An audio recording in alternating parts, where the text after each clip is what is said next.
You're a busy man. Let's see here.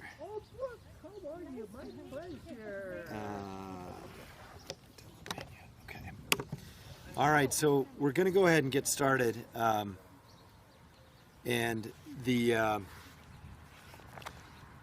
We have some very important aspects to cover today with respect to public safety and especially speeding and the associated, whether it's racing or the different activities that occur on our roads that are literally, unfortunately, they are killing people in our streets. And we absolutely have to do more. And so we want to begin a conversation today with our community.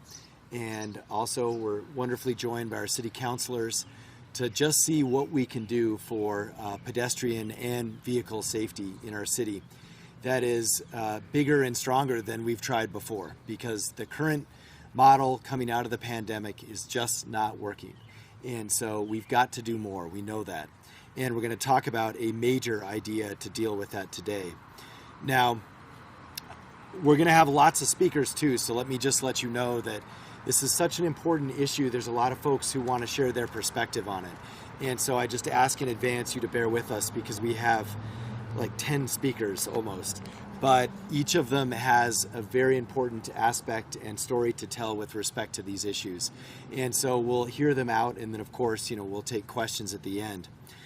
But let me begin, I think, by just saying that, excessive speeding is one of the biggest threats to road users across our city. And we know that this has been happening all over the country post-pandemic, but it's also happening here. And those of us who live here also know this was an issue before the pandemic, and it has only gotten worse. And so for us, it has also led to far too many tragedies. And we know that the headlines, it is literally almost every day that the headline in the paper, and, not to give the Journal free press, but, these are the headlines that we see. This is just like in the last month, and of course our rankings being number one. So I believe we don't have a lot of choices left in terms of tactical operations, right? Having APD stand out here with speed guns for a week is not going to make a difference. Unfortunately, we even timed the lights on lead and coal, and it hasn't made that much of a difference. I think it's certainly better, but it still isn't doing the job. And we also know that, we can spend 10 years rebuilding every road in the city and spend $500 million doing that. That also is not going to make a fast enough difference in a short amount of time. So we've got to have something in the meantime that will make a difference. And so for us, we don't have to be stuck in this place while we continue to just wait and wait. And we've got to wake up to the fact that we are tired of seeing our loved ones' names and our neighbors' names in the paper or in our conversations because they have been hurt or killed in reckless tragedies on our streets. So for us, we began a discussion on this actually about 2 years ago with respect to this program called Vision Zero. Some of you have heard of this, most of you haven't. It's a national pedestrian safety program to make all our streets safer. And we just last month polished up and finished up our action plan. But one of the big recommendations to reduce roadway fatalities coming out of this is to explore automated speed enforcement through an equity lens. And so I want to talk about this program and sort of the idea behind it, and also let you know what we plan on doing next. We've got some city councilors here today who are going to speak, and they've been working with this team and with our police department and with community members on a speeding and racing task force. So I want to thank them for their extra effort in their work on this program. And this task force has been diving into this concept, trying to understand what we should do, and also inviting our community to weigh in. And all of us agree that speeding and racing is out of control around the country and right here at home. And even when I meet with our officers, it's always like, well, why can't we do more? And we've got our commander of traffic here who's going to speak to this.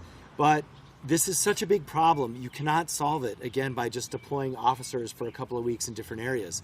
We don't have the officers to do that, and it's such a big problem.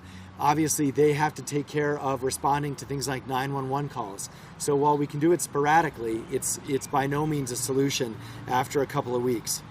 Now, the idea of automated speed enforcement is, of course, to free up our officers to do what they need to do, but to also have legitimate enforcement of our speed laws. I mean, the bottom line is you're not supposed to be speeding. We all know, you know, we go a couple of miles over, 5 miles here and there. Sometimes we get speeding tickets. I'm no different. But that's not what is killing people, right? What is killing people is people racing and going 20 plus over. And when you combine that, obviously, with drugs and alcohol, it even gets more dangerous. So let me explain what this idea is so far and also what it's not. And I'll preface this. This is the beginning of a conversation. This conversation might not lead anywhere. It's really going to be up to City Council at the end of the day. But we're going to see and we're going to talk about how this might work. And we're going to take lots of public input in the process. So the basic idea is that we'd have cameras that are mobile. So some people call these speed vans, but sometimes they're just a trailer and they're on wheels. But a very important point is that they move. So we can move them to different areas of the city, or they can stay in the same place for a long time. But we can adjust based on what's happening in the community and what's happening with speeding. And this is not red light cameras. I want to be clear. This is about speeding, not running red lights. And so obviously we all remember the vast history with red light cameras that I think had more to do with execution than the concept. But nonetheless, this is not about red light cameras. This is about speeding. And so for us, we believe there are some tenets that are emerging from the community discussions that seem to make sense. So we're thinking about things like phasing them in so people know about them. You might get a warning first. We're also trying to understand things like the threshold. So, you know, no one wants to get a speeding ticket for going 2 miles over the speed limit, right? So we're not going to do that. That's not the idea anyway. And we also know that these they would have to be civil citations. And so these are going to be basically like parking tickets. And so they'll be handled administratively through hearing officers and so forth. And so they are not criminal citations. Now, we do think there's ways to have an officer review each citation so that there is that look from an officer. And these are, again, just ideas that have come from the community that will flesh out, that may or may not appear down the road. We also know that there should be an appeal process, probably. So we're hearing about that. And so we can, again, accommodate that through a program that we could put together. And we're also interested in things like community service in lieu of even a fine. So there's lots of different ways to do this. I think the key is really to get the execution details right. I have spoken to the mayors of Santa Fe and Rio Rancho about their programs, which they have and also are being modified in this case in Santa Fe. And so we also know that we've got to really be concerned and considerate of equity issues. And so data-driven decision-making about where technology is used, and also putting signage out. We'll probably just tell you where they are. And, you know, because the goal is to get people to stop speeding, right? So if you just do that because there's a sign out, that's fine. And so we're going to look at all of those kinds of things that can even serve as just a deterrent. So nothing has been purchased yet. There would obviously be an RFP process to determine, you know, what partners the city would use for this. There are a couple of firms that do this all over the country. But we do believe the call to action is at least to have a conversation about this. Let's have this conversation and let's see where it goes. And the goal here is not to penalize people. It's just to prevent speeding from happening in the first place. And it is also simply just to remind people, I mean, we don't want you to speed, but we all know it's against the law. And so it shouldn't be a surprise to anyone that when this problem is so big, we've got to do something about it. So with that, I want to bring up a number of folks, but I want to begin with an individual who can speak about the dangers of speeding firsthand and who has been a partner with Councilor Pena and the rest of the city councilors on our Speeding Has a Name campaign, which is all part of the efforts that we've got to do. But I think with that, he'll tell his story. But Ruben De La Pena, the cousin of Erica Chavez. Ruben, come on up. Thank y'all. What I'm doing here today is we just want to bring awareness of the tragedy that speeding can cause. Be responsible behind the wheel of your vehicle. A car is a tool that can get us from point A to point B. If you know you have to be somewhere at a certain time, be wise and allow yourself time to make it there safely. Do not let your car become a deadly weapon by speeding. Don't be the cause that someone's father, mother, child, or siblings don't make it home safe. Don't wait to be responsible when it's too late, and you or someone you love becomes your own tragedy. We owe it to each other to keep our family safe on the roads we share today. Be responsible now and not when it's too late, when you lose one of your loved ones. So that's what we're here today to try to bring awareness that a car can be a deadly weapon. So when you get behind that wheel, just think about what you're doing and take your time and be there safely. And that's all we're trying to do, is bring awareness so you don't have to go through the same tragedy that we went through. So if we can save one person, that is a lot. So that's what we're here today. So I just want to thank y'all for being here today and helping us get this across. So I just want to thank y'all again.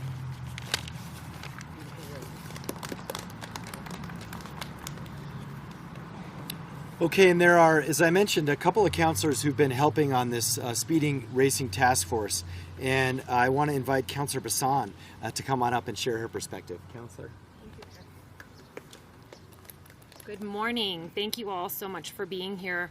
We have been working as a collaborative together to try to figure out a way to reduce speeding in Albuquerque. Constituents reach out daily complaining about the dangers, the noise, the frustrations that they have because people are speeding continuously throughout all areas of Albuquerque. Breaking the law should have consequences, and right now the consequences are tragic, and there are people dying from these people that are speeding and breaking the rules of what we have as enforcement. Our APD officers are inundated right now with reducing crime and keeping us safe and trying to improve Albuquerque. So I'm super excited to say that, as far as I'm concerned, this conversation will absolutely lead to something that will work with the community so that we can put these automated speed enforcement contraptions or vans or trailers throughout the city, so that way the new consequence for breaking a law will be you get a fine or you get community service, so that we can send a message saying, be safe. And if you choose to break the rules and break the law, then you will have to pay a consequence for that will ultimately and hopefully prevent the death of someone else in our community who was otherwise not intended to be taken too early. So I look forward to these conversations. I'm so excited that we're working as a council with the community, with the mayor, with APD. We're working together to make this better for Albuquerque and to finally do something and have action to support the pleas of our community saying, let's reduce speeding and the dangers it is causing. So thank you very much. Okay, and one of our West Side counselors, Counselor Senna.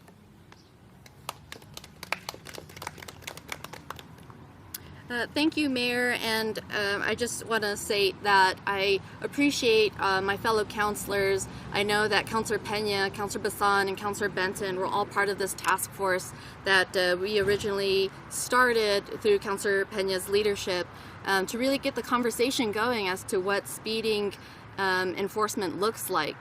And the speed van, or the automated speeding enforcement, was one conversation and way as part of the Speeding Has a Name campaign as well. But really, this looks at a means of civil enforcement. I want to stress that to our community, as I know that there has been some concerns, but I also want to state that through this automation process of applying our speeding ordinance and traffic regulations, it takes out a lot of this bias that may occur. I also want to state that this is an ongoing conversation that we're having with our community as to what this could look like in terms of enforcement. Councilor Bassan mentioned whether it's community service, whether it's these continued conversations, if it is a fine, again, a civil fine, but we're really looking for our community input as to what that would look like. We are applying data to this application as well. We're looking at high impact areas where the considerations of where these vans could be placed.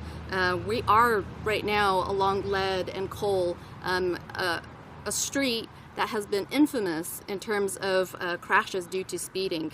We've been at vigils within Coors. We've had press conferences along Montgomery, all areas of the city, and just stating that this is an issue throughout our city. And we are really making those considerations and applying data as to how we apply these bans. So I want to stress that, and really welcoming everyone to the table in this conversation of what enforcement could look like. So thank you. Thanks so much, Councillor, and also our chairwoman of our budget committee, Councillor Pena. Thank you. I mean, I think the councillor said it best, the mayor said it best. You know, this has just been a collaboration. We have had speeding as an issue in our districts, our collective districts, and we've been just trying to put our heads together.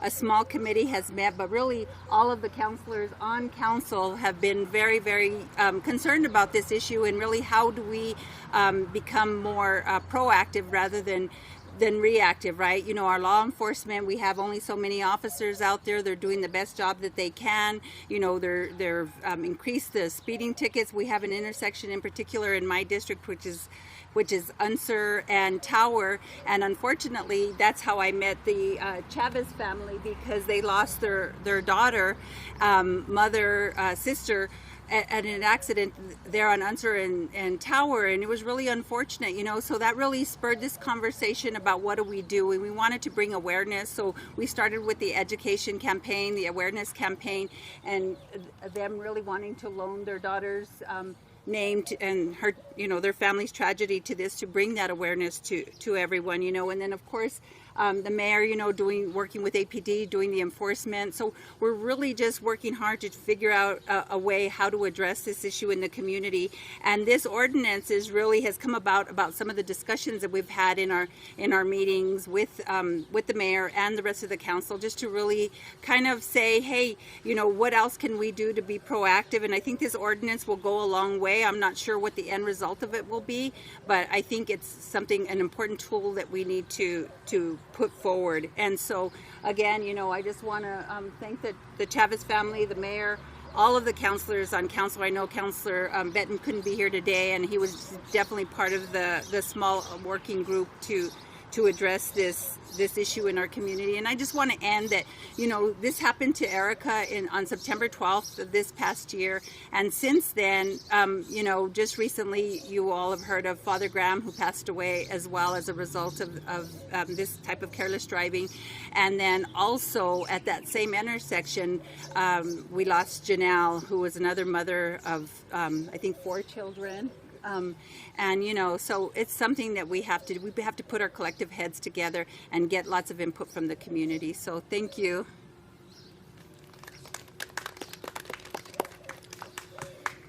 Okay, there's been a number of folks involved in this who, you know, are essentially our sort of policy folks behind how this might work, and also around the Vision Zero project. And so first, let me bring up one of our city policy attorneys, Jasmine Ruiz, to talk about some other factors we're going to consider.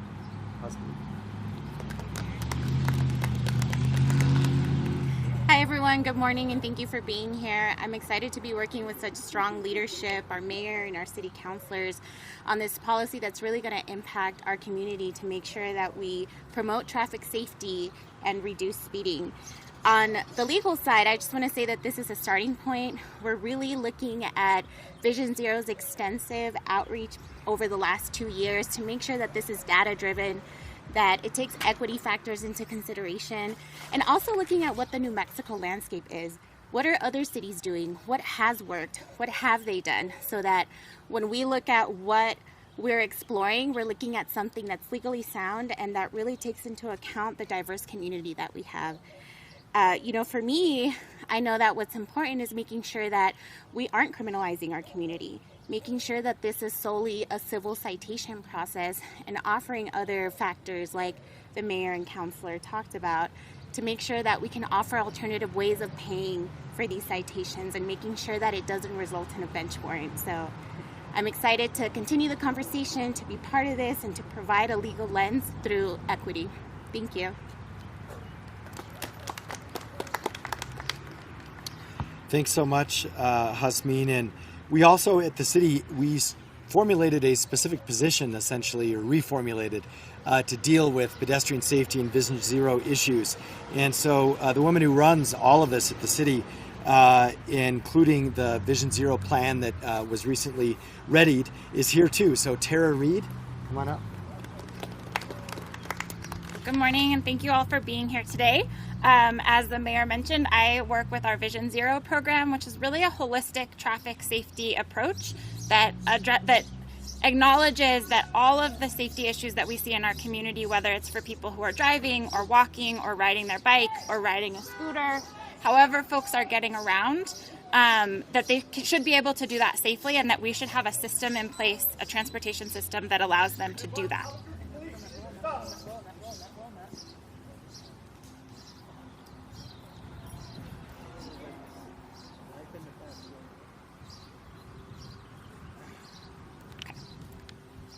Going. Should I keep going? We good? I think we're okay. Okay, we'll keep going. As the mayor mentioned, a couple weeks ago, we came out with our Vision Zero action plan, and we worked with our fellow city departments. We worked with some of the agency partners, and we worked with a lot of our community supporters and community activists to develop an action plan around traffic safety that kind of addressed this system problem that we have in our city. Automated speed enforcement is just one strategy in that action plan that allows us to address one of the most dangerous behaviors that we see in our city, which is speeding. But at the same time, it's an opportunity to address concerns that many of our communities have, and many of our most vulnerable communities have, about over-policing by taking that element out of the enforcement and moving to a civil penalty as well, as opposed to a criminal penalty, which helps people move forward. People aren't losing their licenses and things like that. We've been working with local partners as well as some of our peer cities who are also doing this work and trying to understand how do we do traffic enforcement and how do we create traffic safety while also protecting our communities. In addition to these enforcement strategies, we're incorporating more traffic calming measures into our road projects, building streets that serve all users and encourage safer driving. And then in addition, as residents of Albuquerque, we can all help protect each other by committing to safe driving. And I really appreciated what Mr. De La Pena said. If we can all leave 5 minutes earlier when we need to go somewhere and just take it a little slower when we're driving, that's a huge impact with a very little sacrifice on our own time. We all use the same roads to get around, even if our paths are different and the modes of transportation that we use are different. And so we all want to protect each other. And our Vision Zero program looks at all of that. And we're trying to, in addition to the Speeding Has a Name campaign, we're going to be launching some additional campaigns about just being safe in our community, getting around safely, acknowledging each other, right? Let's make eye contact with each other. Let's communicate when we're out on the roadways to keep each other safe. So I want to thank the councilors, I want to thank the mayor, I want to thank the leadership of our city for working on this effort. And I also want to thank all of our Vision Zero community partners and everyone who is doing this work and advocating in our community for safer streets. Thank you so much. Okay, now we do have two more folks who I think are very important to hear from. And next up is our acting commander for our traffic and motors units, Commander Veers. Thank you, Mayor. So from a traffic perspective within APD, the need for this program to help combat speeding issues is very important. Speeding and fatalities have grown quite a bit in Albuquerque over the past several years, and they can't be left unaddressed. And unfortunately, these speeding and fatalities are costing lives of family members and friends. Erica Chavez, who is a picture we see on the Speeding Has a Name campaign, her billboards are up. You see the signs throughout the city. Her life was taken, unfortunately, by somebody who was speeding. She was a mother, and her family, like many other families, have lost loved ones to senseless speeding. A third of all fatal crashes here in Albuquerque involve excessive speed as a factor. In 2019, there were 97 fatalities, and that's the highest it's been over the past decade. Pedestrian deaths have also increased 4 times since 2010. In other cities, officers are stationed at different hotspots throughout the city to target speeding, but I don't believe, and the city doesn't believe, this is the right approach for Albuquerque. We want our officers focused on violent crime, and we would be stretched too thin if we relied on the officers to just do increased speeding enforcement throughout the city. We also know from around the country that traffic stops have the highest incidence for tense and sometimes tragic confrontation between officers and civilians. It doesn't need to be that way, and that is something we want here. Automated enforcement can work to cut down on dangerous speeding, and officers do not have to be involved in that process directly. Also, when it comes to street racers, we've seen that when we increase presence in these hotspot areas, the drivers usually just disperse and recongregate in other areas of the city. We will continue to cite drivers who speed and street race, but this will allow us to have eyes on places we cannot always have police presence. And that's why this important project has come through the traffic division in the city, and we're working together to have a conversation about that. That's all, Mayor.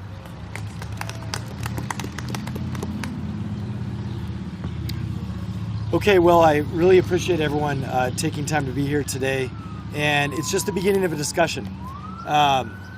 We'll let this pass us by here for just a second. So the only other thing that I would add is that, we do know that where these are located, they tend to be very effective, right? So we have been, and this is the introduction to our final speaker, on Lead and Coal, for example, Peter Boletto's here, Dr. Peter Boletto, and he's going to speak to his situation right here in this neighborhood as District 6 Coalition President. But I know we've studied this, right? We've put out the signs that tell you your speed. We synchronized all the lights. We reduced the speed. We can study it more. The reality is none of that has worked. So we also know that we've got to do something that is just straight up more effective. And also, we're tired of waiting around for a bunch of studies that are going to take 3 years. So that's also, I believe, why this particular location in front of Lead and Coal is important to be in front of and hear that perspective. So with that, Dr. Boletto.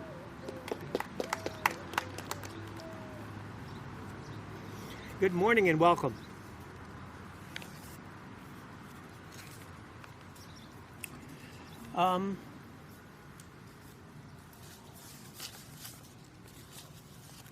The overarching goal for District 6 is to make life better. And this program will make life better throughout D6, throughout the entire community.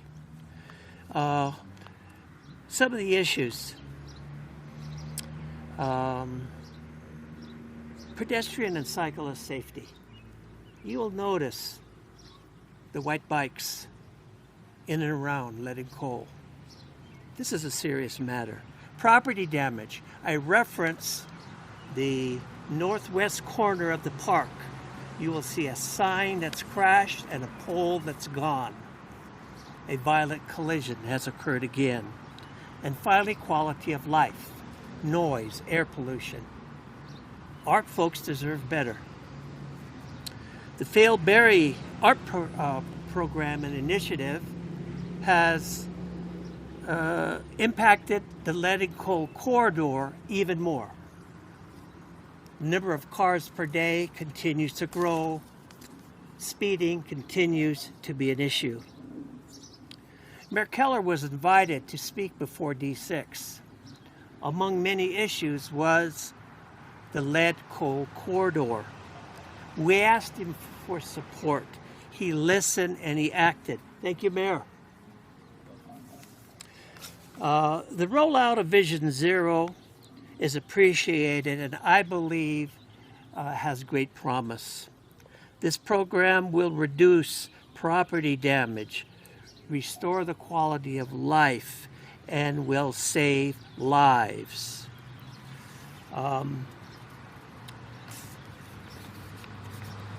as the mayor referenced, occasionally government is slow to act. This program, this problem has been going on in excess of 10 years. Mayor Keller stepped up and did something. We appreciate it. D6 is behind this effort, and we have every reason to believe it'll be greatly successful. Thank you, Mayor. Thank you, members of council.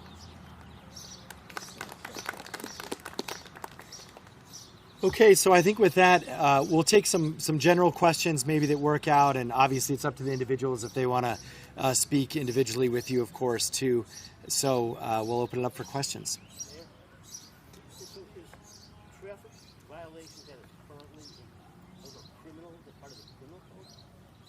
So maybe Hasmin might want to actually field this, but there's a little bit of a history, right, where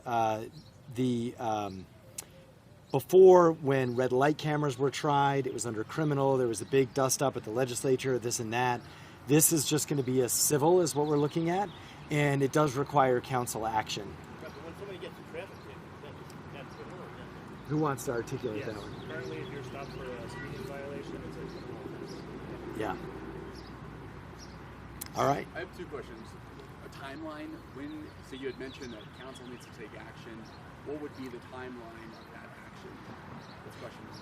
Sure. So we'll see what the councilors have to say on it, but we'll be sending a placeholder down to start the conversation, and that'll go down this week. And then the clock will really be up to our councilors. Anything else you want to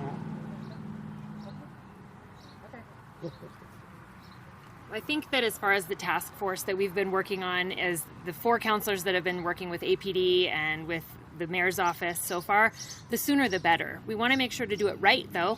So I'm a big fan of always making sure that we cross our T's and dot our I's first, but the research is being done. It has been done. So I think the mayor also said it best that we don't want to wait an eternity for more studies to come down. We need to see action now, as we're having these consequences now, and we need to shift them. So I know that I'm not going to speak on behalf of all of the council, but I can't wait to see this happen sooner than later.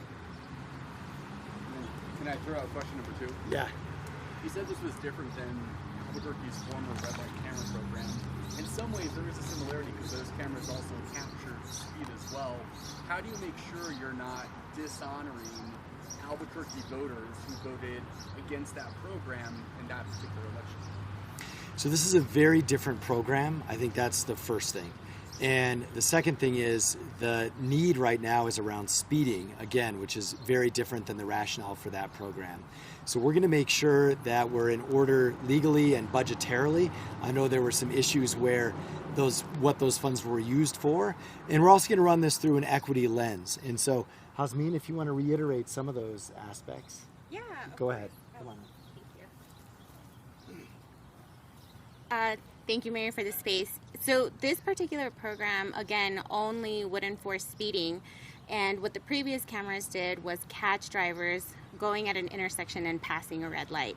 And in this particular sense, we want to make sure that through exploring a nuisance abatement process, it's 100% civil. So, and it would also offer other equity factors, like making sure that we're taking indigent community members into consideration, potentially a community service aspect to that. And of course, there's a concern for the city using this as a way to make money. That's not the case. Statutorily, we can't do that. There's a process, and really what we're looking at is safety. So the money is going to go to pay for the program, and we're looking at any money that's left over to look at improving the streets of our city. How much will the program cost?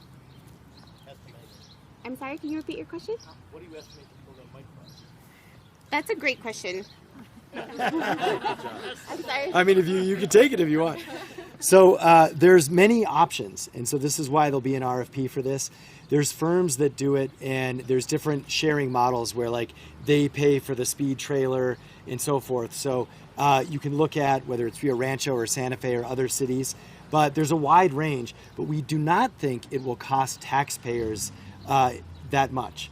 So the short story is these programs tend to be, you lease them basically. So there's not going to be a huge outlay that's going to be required because we don't actually usually own the trailers. I do just want to add to the issues that I mentioned earlier are key distinctions between this and the red light program. Advanced warning, hearing process, officer review, threshold levels. None of those existed in the other program. And so, for example, I got a red light camera thing and it was like, I swear it was yellow. We all did that, right? That was a different program, and that company, I believe, got in trouble for actually trying to make money off of it. So we think this is really apples and oranges. And also the times have changed and our administration's changed, state law has changed, and city council has changed. And so we've got a lot of layers of accountability to try and do this right. And Mr. Mayor, correct me if I'm wrong, but we had speed bans back in 2006, just a couple of them. I believe that is correct. I think we tried it with a couple, and obviously that was long before my time. I don't know, Commander, were you there for that? We could follow up with a little backstory on that, but I believe it was tested for a short time with 2 vans. And again, it was over 15 years ago, so I don't know exactly what happened with that. I don't have a lot of information on that, sir. Yeah, so we could follow up with someone who's had a little more tenure. Not that 15 isn't enough, just saying. Mayor, should your police department be writing more traffic tickets? Well, it's really a question for the chief and the police department. I don't think we want politicians talking about how many or how less tickets we should have. But I know that our chief is very interested in doing what he can to contain speed in speeding and racing. And so for, what that level should be, you'd have to check with them. And I do have another question. As this progresses, I know you said this is the start to a conversation, but in the end, will voters be the ones to choose having a speed ban or not? So the way the ordinances work is this right now is a city council issue, and city council is empowered with that responsibility to add to the civil code essentially a penalty. That's what this would be legally. And so right now it's up to city council. How much would the fines be for these speed bans? That's a great question. Another one, I think the red light camera fine, again, I'm saying I think because I don't remember exactly, I think it was crazy. It was $200 or something. So we don't know what this will be. This will be part of the discussion where you want to get it right so it has an enforcement effect. But, I don't want to repeat the kind of ridiculous frustration where you get a $200 ticket and then a week later there's a lien on your house. I feel like that's how the past red light program worked, and we don't want to do that. You mentioned obviously these vans can move around and stuff, so will there be a system if someone is complaining on 311 that there are speeders near this school or speeders in this neighborhood, would y'all move them around based on complaints, or will y'all have set locations for these? So we'll probably handle them the same way we do the cameras, the mobile cameras that we have. You see these pop-up cameras. And the way that works is basically there's some that are at the discretion of the APD, so they look at the data and the stats and they say, hey, we should put a camera here. There's another percentage that are allocated by community input. Those can come through city councilors, or they can just come from neighborhoods saying we have this issue here and we'll test it out there. That's the beautiful thing about having a move. So we would certainly take both factors into consideration. Can I add something? Yeah, to sure. Your question, Francesca, is that you had asked the question about issuing more citations. Well, absolutely. I think that's what the residents of the city of Albuquerque want. But for me, one of the issues I have is that when I talked about Tower and Unser, we really did focus on that area, and they issued a tremendous amount of more citations. But once the police officers couldn't be there, and the cost of having those police officers stationed in that area is really not cost effective for the taxpayers, right? So when they issued them, it didn't reduce the speeding in that intersection, unless you guys, you live right there. So it didn't reduce it. So we're really trying to figure out a way how to make sure that we do more enforcement, better enforcement. But one of the issues with the traffic citations now is really what we're talking about, as a woman of color, is that I don't want to see lots of our young men and women of color being criminalized for speeding, which a lot of teenagers did when they were young. So I'm really fearful of that. So that's one of my passions about just let's get the job done. Let's bring awareness, what we're trying to do. Let's do more enforcement, which the police department is doing. But then let's look outside of that and see how can we address the issue without criminalizing our youth, especially our youth of color. So thank you. I also just wanted to add, in terms of your question for voters' input, I just want to add that as this is being introduced into council, we are going into July recess, and really, even though we're not meeting on council, we're still opening up. And as I stated before, everyone is welcome to the table to have this discussion as to what application of the speeding ordinance and this automated speed enforcement van could look like. So through this process, we're certainly opening our doors and having everyone come to the table to talk about that and what their input would be. So thank you. I did have one more question. Sure. Just talking about the timeline, because y'all said sooner rather than later. Does that mean in the next few weeks, next few months? Can you be more specific about when drivers can expect to see these? So this is great. I'll speak for a minute and then ask a counselor to step up on that. But there is a break in July, as Counselor Senna mentioned, but that's also a good time for input and iterating different details. So just in dealing with publishing, just for our ordinance and meeting the timeline of our July recess, of course we could always call a special council meeting to vote on the ordinance, but I also still want to take time to do this right. I know and understand that summertime comes also more free time for especially our youth that may be engaging in speeding, so we are trying to also think of that process as well. But through the summer, it just opens up for more dialogue. Whether this is acted upon once we come back after our July recess, I think is really to the discretion of the rest of the council, but to also meet our publishing date for this ordinance as it's going to be introduced. You were on the task force, right? That's correct. So you must have some idea how many problem areas there are. So how many of these mobile cameras would you need to start to actually make a difference? I think we're still in the early phases of that conversation, but what I will say is that a lot of our speed trailers that APD has been deploying, they actually collect the data. So it's not just something that it's saying that we're speeding, but also it tracks high times as well. Specific times that these speed trailers or speed vans, whatever they may be, can be deployed to issue these civil citations. So I think that's still up for debate and conversation with our community, but overall we already have this data as to which road and specific times that we could actually be deploying this.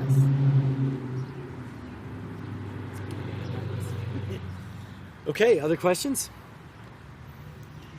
All right, well, thank you very much, everybody, and thank you again, everyone who came out today for this, and we're looking forward to a discussion about how to keep our streets safer. Thank you.